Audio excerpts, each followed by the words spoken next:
Alhamdulillahirabbil alamin.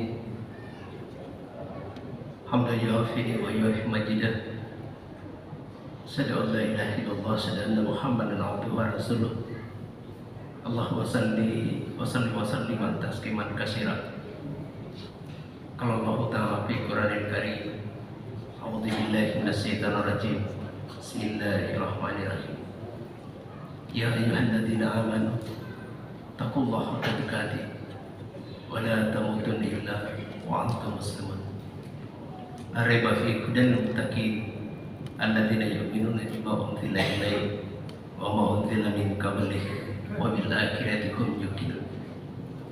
Wa qala Rasulullah sallallahu alaihi wasallam al-hukmu bil jalil al-iman bil tasir ar-ridha ya qalil al-istidad bil yawmil akhir wa kana idan wasta'in bi sabri wasalam innallaha ma'as-sabirin. Sadaqallahu azim wa sadaqa rasulul karim. Alhamdulillah, segala puji bagi Allah yang telah menitipkan nikmat iman, nikmat Islam, nikmat rezeki, nikmat kesehatan, dan begitu banyak nikmat yang Allah titipkan kepada kita sekalian, sehingga patut kiranya setiap waktu dan setiap kesempatan kita bersyukur kepada Allah Subhanahu wa Ta'ala. Hingga sampai saat ini malam 24 kita masih mendapat hidayah Allah untuk insya Allah kita bersujud di hadapannya, memohon pengampunannya dan mengharap firdaus besar-besar. Salam salawat kepada baginda Nabi Allah Muhammad sallallahu alaihi wasallam, Nabi yang telah senantiasa menjadi contoh dan suri teladan, Nabi yang berhasil mengantar umatnya dari alam jahiliyah kebodohan ke alam ilmiah kecerdasan. Ma'asyiral muslimin wal muslimat rahimakumullah, mengawali kegiatan tausiah pada malam ke-24 ini, kita muhasabah sejenak dalam mempersiapkan hari-hari akhir Ramadan. Ada berapa yang harus kita siapkan dan harus berani kita siapkan. Yang pertama kita siapkan adalah salat yang selama ini kita agung-agungkan, salat yang selama ini kita dirikan. Jangan sampai dia hanya berlalu seperti lipstik di bibir bagi perempuan dan seperti pandangan di mata kita bagi laki-laki, sehingga ukuran keberhasilan mengakhiri Ramadan harus bertumpu dari salat kita dulu. Dalam Al-Quranul Karim 83 kali Allah menyebut tentang hal ini, sehingga salat itu menjadi perintah pertama dan perdana terbanyak perintah Allah. Saya beri contoh sebelum kita membahas hal-hal teknis lain. Penemu TikTok yang selama ini dimain-mainkan oleh anak-anak muda itu adalah kebangsaan China. Dia tidak punya kaki, dia punya tangan, dia punya kepala, dia punya pesawat pribadi, kekayaannya hingga 7.000 triliun. Dia kesana kemari, punya ruang bawah tanah dan megah sekali ruang bawah tanahnya. Dia penemu TikTok, kaya sekali, tapi tidak ada kakinya. Tangannya ada, kepalanya ada, tapi kakinya tidak ada. Tapi dia berjalan kesana kemari. Ada baru-baru ini ditemukan di Papua, ada orang yang luas rumahnya itu mungkin 1/8 daripada masjid kita. Dia tidak punya tangan, kakinya ada, kepalanya ada, tangannya tidak ada, tapi 1/8 dari tanahnya itu dia punya sertifikat tanah. 300 meter ke bawah emas semua. Freeport pernah mau beli dan negara pernah mau beli, tapi kan dia punya sertifikat pribadi, dia tidak mau jual. Alhasil miliar hasilnya didapatkan per bulan. Tidak ada tangannya ya, kakinya ada, kepalanya ada. Ada juga orang yang berjalan ke sana kemari tidak ada matanya. Ada kepalanya, ada tangannya, ada kakinya, tapi tidak ada matanya. Lalu dia berjalan begitu saja.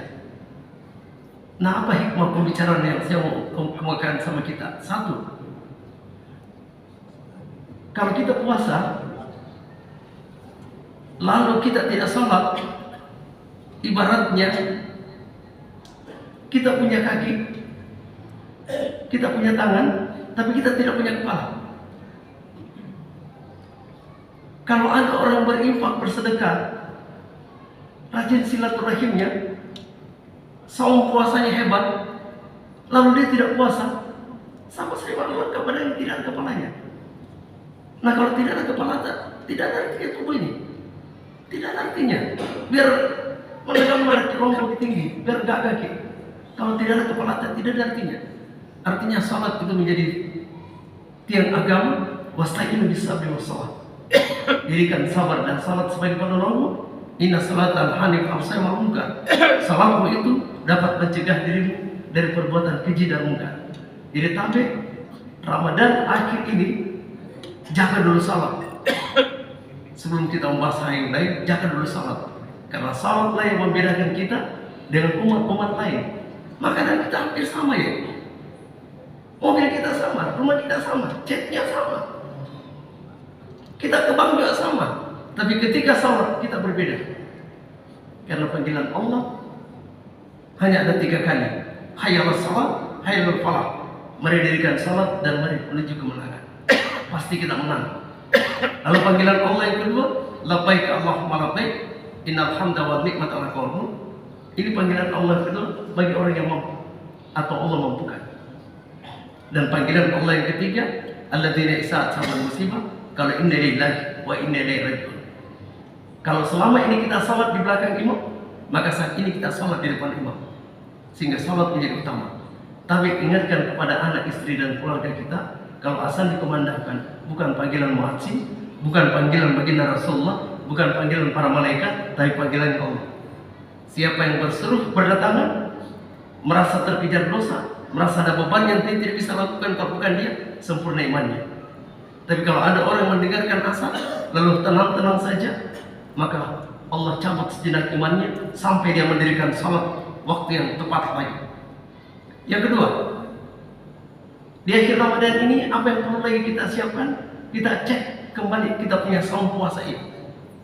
Jangan sampai puasa yang kita lakukan ini dari 23 yang berjalan, jangan sampai hanya 10 yang diterima. Atau puasa tadi yang diterima. Jangan sampai. Bagaimana caranya? Jawabannya ada sama kita masing-masing. Kalau ketika kita puasa mulai dari awal sampai sekarang, kita tidak iri dengki, kita tidak hasad-hasad, kita tidak mengungkit kesalahan orang, dan kita tawadu dalam menjalankan puasa, menjaga jiwa sepi sudurin nas, godaan setan dan seterusnya, puasa antum sempurna. Sehingga puasa ini dia sekali setahun dia hadir. Olehnya itu harus kita bedakan. Kalau kita salat setelah salat Isya, namanya salat tarawih. Kalau kita salat antara jam 12 sampai jam 2 belum tidur, itu namanya salat lain. Harus kita bedakan. Kalau belum pagi tidur baru kita salat tengah malam, salat lain namanya. Tapi kalau sudah pagi tidur, ya 5 menit kita sudah tidur. Dan waktunya jam 2 sampai jam 4, itu namanya minan laili tahajjud, salat tahajud. Harus kita bedakan. Ya. Dan saya sudah dengar di tempat kita ini ada iktikaf. Masya Allah. Kita naik kelas mengevaluasi tentang puasa akhir Ramadan. Yang ketiga adalah sirat Quran kita. Sirat Quran semoga ada di antara kita yang sudah hatam Qurannya. Jangan sampai ada di antara kita yang tidak pernah hatam Qurannya Ramadan, rugi kita. Karena Ramadan tahun ini mudah-mudahan milik kita. Karena Ramadan tahun depan belum tentu milik kita dan belum tentu Allah hadirkan kita. Sehingga harus Ramadan saat ini menjadi tolak ukur. Yang belum pernah buka Quran, tafadhal masih ada. Masih ada kesempatan 4-5 hari sampai 6 hari. Masih ada. Dan beda itu membaca Quran di waktu Ramadan dan di luar Ramadan. Yang sudah hatam Qurannya, alhamdulillah derajat antum akan sempurna. Lalu apa yang dilakukan lagi khususnya di bulan suci Ramadan? Dibaca Al-Quran, kaji Al-Quran, baca artinya. Karena kalau kita membiasakan baca artinya, ada nilai tersendiri. Minimal kita baca Fatihah, ditahu artinya. Alhamdulillahirabbil alamin, segala puji bagi Allah Tuhan seluruh sekalian alam. Ar-Rahmanir Rahim, yang Maha Pengasih lagi Maha Penyayang. Maliki Yaumiddin, yang merajai hari pembalasan. Iyyaka na'budu wa iyyaka nasta'in, kepadamu saya menyembah ya Allah, kepadamu pula saya meminta pertolongan. Ihdinas siratal mustaqim, tunjuki saya jalan yang lurus. Siratal ladzina an'amta 'alaihim, itu jalan orang-orang yang kau beri nikmat. Ghairil maghdubi 'alaihim waladdallin, dan bukan jalan-jalan orang-orang yang kau murkai dan sesat. Minimal kita tahu itu artinya, supaya salat kita bagus, supaya tujuan kita tercapai. Lalu yang keempat, jangan lupa silaturahim. Silaturahim itu di Ramadan ini adalah paket khusus, pesantren khusus Allah datangkan. Kalau sudah di Ramadan, saya lihat ini strateginya panitia masjid terhebat. Karena kemarin di sini imamnya, sekarang dia mundurkan untuk memancing jamaah ke depan. Kelihatan bagus. Kalau tempat masjid lain, masya Allah, jamaahnya saya baru-baru tadi malam saya jamaah, masjidnya besar, sisa satu sahabat. Kini masya Allah masih lumayan banyak. Tapi hati-hati ke Ramadan, akhir-akhir Ramadan, karena biasa berubah tempat jamaah. Dari tempat sini ke mall, dari tempat sini ke tempat-tempat perbelanjaan, berubah. Pada hakikat Ramadan dia harus kafah. Siapa yang akan mendapat khair min alfi sahri? Siapa yang akan dapat hari 1000 bulan? Lebih baik dari 1000 bulan adalah yang dari awal sampai akhirnya dia tabah mengikuti salatnya, dia tabah mengikuti saum Quran, saumnya, puasanya, dia tabah mengikuti bacaan Qurannya, dia perbaiki silaturahimnya. Kalau ini terjadi, derajat antum sedikit demi sedikit akan dapat khair min alfi sahri. Dan ini yang kelima, penting. Apa yang kelima ini? Sedekah. Aqimus shalah wa atuz zakat. Harus kita bisa bedakan yang mana itu zakat, yang mana itu infak, dan yang mana itu sedekah. Kalau zakat itu harus nasabnya penuh, cukup dia. Tidak boleh sembarang-sembarang kita berzakat. Dia harus penuh. Tapi untuk zakat harta, ada namanya zakat fitrah. Zakat fitrah wajib hukumnya, walaupun dia baru lahir 1 menit, wajib dikeluarkan. Persembahan kepada Allah. Lalu ada namanya zakat mal, zakat harta. Zakat harta, yang punya harta, ini yang punya harta ada dua. Ada harta yang bakal tetap, ada harta yang diperdagangkan. Ada dia punya zakat hartanya, zakat dia harus dikeluarkan. Nah, harus ada aturan-aturan yang resmi, harus ada aturan yang tahu.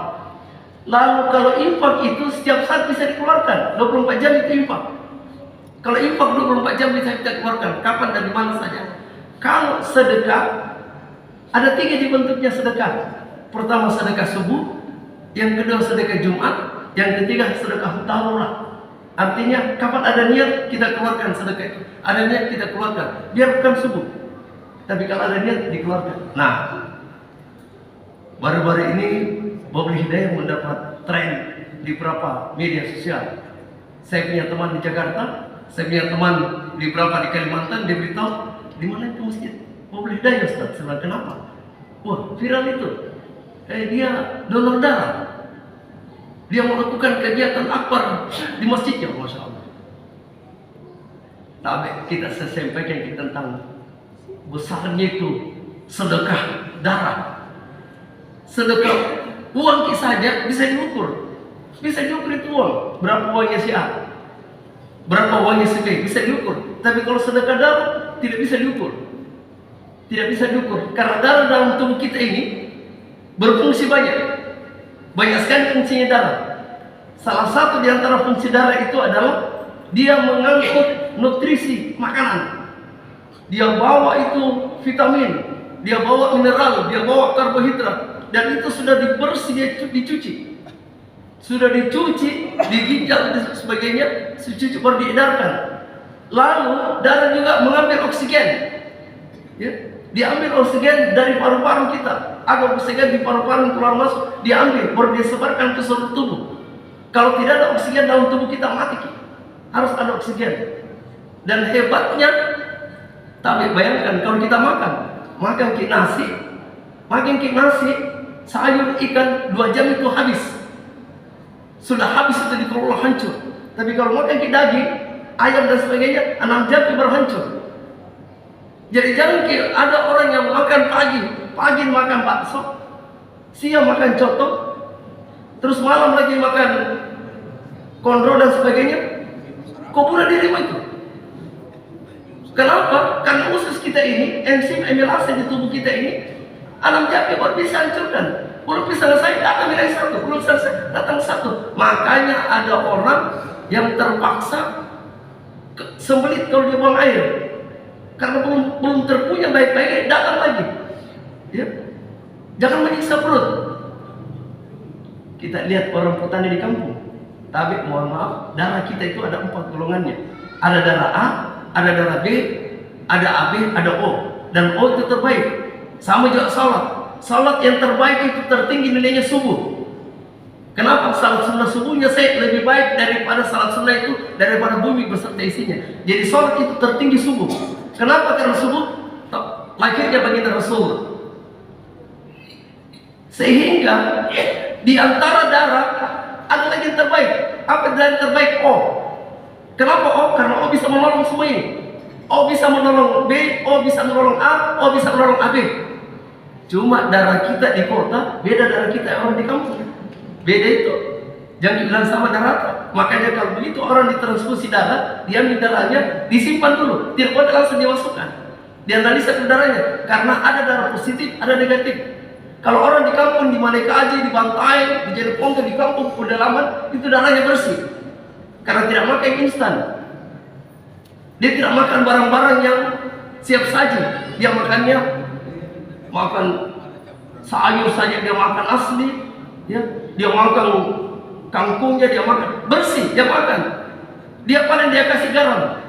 Ya, kalau kita ada sesuai bumbu-bumbu masak, ya, dan itu merusak, menghambat proses pencernaan, sehingga darah kita dan darah mereka berbeda. Sehingga kalau ada orang ditransfusi darah, bukan berarti segampang itu, tidak langsung pergi ke PMI, ada darah, ada langsung mau dikasih, langsung tidak, diproses dulu. Tapi saya ingatkan, kalau makan nasi, ikan, sayur, telur, tempe, makan ayam lagi, ada buahnya lagi, ada susunya lagi, itu 1 sendok jasinya. 1 sendok itu hasilnya darah. Saya kesal, 1 sendok jasinya darah. Lalu kita sumbangkan darah, itu sumbangan darah 3 bentuk kantongnya. Ada 300 cc, ada 450 cc, ada 500 cc. Tidak boleh dia langsung diambil orang 1 liter, tidak boleh. Tidak boleh langsung diambil orang 1 liter. Kalau dia ambil 1 liter, dia bisa koma. Ditahap dulu darahnya, diambil pelan-pelan. Itu pun juga bagian transfusi darah, menghemat darahnya. Kalau kapan ada biru di sini tangannya, di stop. Karena terjadi aglutinasi, dia pembengkakan. Makanya dibiarkan dulu, digoyang-goyangkan itu supaya keluar. Nah, siapa menyumbangkan darahnya? Masya Allah. Darah terbaik itu yang kita miliki. Darah terbaik. Ya. Saya pernah ada satu kejadian di Palmera, Indonesia. Ada di rumah sakit, apa itu dekatnya itu? Dadi. Ada orang kecelakaan waktu masih umum, belum paru-paru dan schizofrenia yang gila, masih umum. Ada orang terjadi kecelakaan, pendarahan terus, ya, berteriak kasihan dokter keluar. Tukang beca, masih beca. Siapa yang punya darah di sini, B? Ada tukang beca berteriak, saya. Diambil darahnya. Begitu diambil darahnya, dilihat juga ini orang, kebetulan orang ini orang sopir, orang kampung. Dilihat darahnya cocok, benar, dikasih masuk, langsung ditransfusi. Kenapa? Tidak boleh ditunggu. Menunggu darah pada saat itu, tahu jedanya paling lama 15 menit, terlambat meninggal. Ya, nah dia tertolong. Sehingga hati-hati kita menjaga darah. Kenapa kepala kita ini paling banyak pusat darahnya, sedikit terjatuh pasti darah. Beda dengan tangan. Kenapa? Karena di sini semua sel saraf, jutaan sel saraf di sini. Ada yang lebih hebat. Di tengah kepala ini, di tengah-tengah kepala ini ada sel darah yang warnanya ini persis ini, hijau daun. di tengah-tengah di sini. Ini panjangnya cuma 7 cm. 7 cm panjangnya dari sini sampai ke di tengah ini. Itu bisa dialir darah pada saat kita sujud. Pada saat kita sujud salat, bukan sujud biasa. Nanti kita sujud salat, anehnya sujud terakhir baru bisa dialir darah. Sujud terakhir dialir darah. Darah apa? Terbaik daripada yang terbaik. Sehingga orang Islam itu rata-rata tatmainnul qulub, jiwanya tenang. Orang Islam itu rata-rata sabar. Orang Islam itu rata-rata tidak setannya dia berbuat, dia berbicara dan sebagainya. Kenapa? Ada darah khusus yang Allah ciptakan. Beda itu kita agama Islam dengan agama lain, beda kita. Beda cara berpikir kita. Kita memang Allah ciptakan sesuatu yang tenang, yang sabar. Kalau agama lain tidak. Kalau mau marah-marah.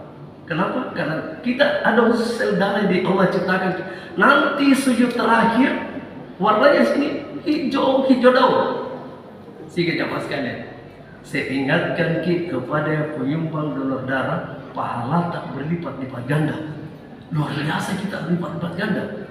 Ya, karena satu makan semua jenis makanan diramu 2 jam kemudian, begitu proses 2 jam ada lagi jedanya 15 menit, terus ada lagi jedanya setengah jam, baru tercipta darah. Begitu tercipta darah, 1 sendok aja. Nah kita keluarkan darah 350, 450 sampai 500 mililiter atau setengah liter ya, setengah liter dikeluarkan. Berapa itu? Satu kantong darah sekarang itu minimal 500.000 ya, sampai ada harga 5 juta. Tergantung dari fasilitasnya PMI. Sehingga kalau kita datang ke sana terus dibilang tidak ada dirawat. Sehingga siapa yang sumbang darah, ada saya punya murid sudah sampai 100 kali sumbang darahnya. Masya Allah, luar biasa ini. Kalau dikali-kali matematika ini, jangan menghitung uangnya, jangan hitung pengorbanannya. Siapa tahu dengan darah yang kita bantu dia, lalu orang itu begitu dia baik, dia baca Quran, begitu dia baik, dia salat, begitu dia baik, dia bersedekah, begitu dia baik, meneteskan air matanya, dia ingat siapa tadi yang tolong kayak ini, siapa yang kasih baik kayak ini. Insya Allah luar biasa ya. Sehingga saudara akan memuliakan Allah Subhanahu Wa Taala. Jadikan hidup ini bermanfaat. Kalau hidup kita hanya sekedar bergaya, kalau hidup saja kita hanya menampung kekayaan, menampung harta dan sebagainya, tidak ada masalah. Tapi jangan lupa hidup harus bermanfaat. Bermanfaat buat keluarga, bermanfaat buat masyarakat, ya. Karena bisa kita titip. Bisa kita titip rezeki kita, kekayaan tak, titip di panti asuhan, nanti dia bawa. Titip sama fakir miskin, nanti dia bawa. Titip sama orang yatim piatu, nanti dia bawa ke sana itu harta. Sehingga saya motivasi kembali. Saya hari ini mau bicara khusus tentang darah. Andai kan cukup waktu ini saya kupas seluas-luasnya darah ini. Karena begitu dahsyatnya darah. Ya, darah itu ada 4 golongannya. Ya, ada namanya trombosit, ada namanya leukosit, bermacam-macam dan ada fungsinya masing-masing. Jadi tidak sekedar begitu. Mohon maaf yang barangkali praktisi kesehatan dokter dan sebagainya. Saya hanya perpanjangan tangan. Saya selain saya sebagai ustadz, saya juga kebetulan saya menyelesaikan pendidikan SKM/MKes. Jadi saya mengetahui sedikit tentang ilmu itu. Kalau dokter kan praktisi. Sehingga saya ingatkan kepada saudaraku yang sering menyumbangkan darahnya, antum punya posisi nanti di yaumil akhir. Antum punya status derajat nanti di yaumil akhir. Karena dipastikan orang yang antum bantu itu, antum ikhlas. Tidak ada orang sumbang darahnya bilang, coba bukan kau ini keluarga aku, tidak kusumbang kau ini. Tidak ada. Orang ikhlas semua sumbang darahnya. Tidak ada orang sumbang darah yang bilang, ambil darahku, coba buka ini panitia masjidnya ini, Pak Ketua ini, sekretaris kendaraan tidak kusumbang. Tidak ada. Orang semua mukhlisin al-abdin, ikhlas karena agama Allah. Hal yang terakhir, semoga apa yang kita lakukan sekarang akan menjadi buah-buah kebaikan di yaumil akhir kelak. Karena nanti ketemu kita semua ini, ketemu kita semua nanti jangan dibilang di surga, di padang mahsyar ketemu kita semua nanti. Siapa-siapa yang berbuat kebaikan pasti akan ketahui kebaikan yang pernah dilakukan. Dan siapa-siapa berbuat keburukan akan ketahuan juga. Yang paling sederhana tabir. Saya pernah baca hadis Siapa yang pernah ambil barangnya orang, tidak sengaja kau ambil barangnya, bangkunya orang di rumahnya, kau tidak minta izin, kau bawa nanti di yaumil akhirat 1000 kali lipat besarnya. Itu barang yang kau ambil. 1000 kali lipat kau bawa. Kau dipermalukan semua, mulai dari Allah Adam sampai manusia terakhir. Dia itu barang yang kau ambil. Sehingga yang suka ambil barang-barangnya orang, jangkit. Mohon maaf, ada yang biasa juga, mohon maaf, tapi insya Allah di Bapak Hidayat sini terdidik barangnya. Ada yang saya biasa lihat di masjid, ada pengurus masjid, ya itu jatah kuenya orang, kalau kue baik, kasih banyak.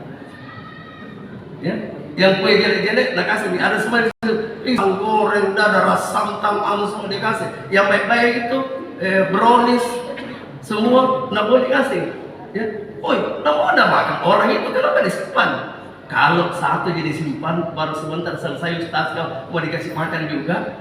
Ada juga yang buka-buka celengan mau dikasih, asal jangan banyak, karena orang mau. Tapi saya yakin dan percaya masjid ini, subhanallah, ke depan lagi tidak sangat menutup kemungkinan masjid akan jadi standar kebaikan. Ya, jangankan di Baru, mungkin juga di Makassar akan jadi standar, karena viral kegiatan donor darah yang begitu banyak. Mudah-mudahan ada manfaatnya, mudah-mudahan Allah berikan petunjuk, dan mudah-mudahan Allah berikan berkah di samawat. Keterbatasan penyampaian saya adalah pribadi, dan kelebihan adalah ilmu dari Allah. Jazakumullah khairan katsiran. Assalamualaikum warahmatullahi wabarakatuh. Waalaikumsalam.